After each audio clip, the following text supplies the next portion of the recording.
I'd like to say this was a random pick, but on listing a few episodes, my wife suggested this one and we actually watched it together, mostly free from commentary, which is unusual for both of us. It was difficult for me to pick an episode to talk about, as I remember my dad enjoying many of the original series episodes. Many of these have become my favorites as well.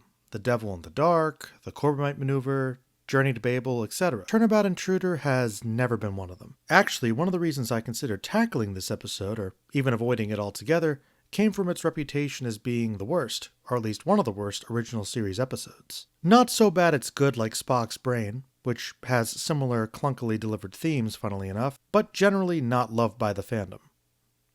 Or so I thought. Upon looking at the TV ratings graph site that I often look at, which is mostly based off of IMDb scores, this episode isn't highly ranked, but it's also nowhere near close to the bottom. It's more in the middle, actually. This caused us both to agree to watch it, probably mostly due to saving time and making my decision easier. Old Star Trek is campy, often in a charming way, due to the low budget but often creative effects and the hammy and sometimes flat-out bad acting and dialogue. That's part of the novelty and charm of old sci-fi. But usually when the ideas are still cerebral or attempting some challenging cultural commentary, that's kind of what adds to the charm as well. It's sort of the secret formula. Turnabout Intruder is still not one of my favorite original series episodes after watching it for this video, but it's one that still is pretty memorable, for good and bad reasons. The premise is actually pretty simple. An old flame of Captain Kirk uses some tech to switch bodies with him, partially for revenge for their relationship fizzling out, but also for her desire to gain the power of a starship captain. That's a perfectly fine setup, except instead of making our antagonist a cunning and conniving threat, she is comically over-emotional when in Kirk's body, which leads to some good overacting, a theatricality we love to see from William Shatner. However, the reason for this portrayal leans into these very outdated ideas of what being a woman means in society. Oh no. So therefore, she's so overrun by emotions that she would be unable to handle command.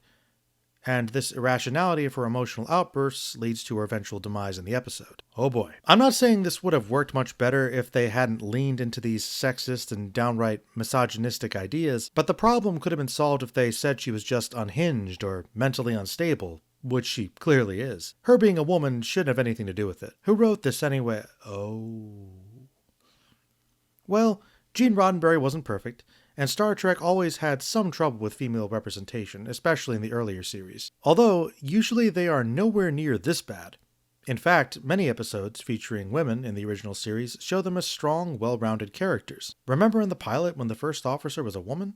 She didn't seem overly emotional to me. The episode isn't all bad, as the crew thinking that Kirk is compromised and starting immunity is a unique aspect of the series and allows other crew members to have interesting interactions and show qualities of their characters. Scotty and McCoy in particular have a pretty good conversation which provides some great tension. Overall, there are some good ideas, but it can't escape its weak villain and some very overdone and very outdated ideas of femininity. Out of ducks in a row, I give it 2. You will obey my orders. You will be charged with mutiny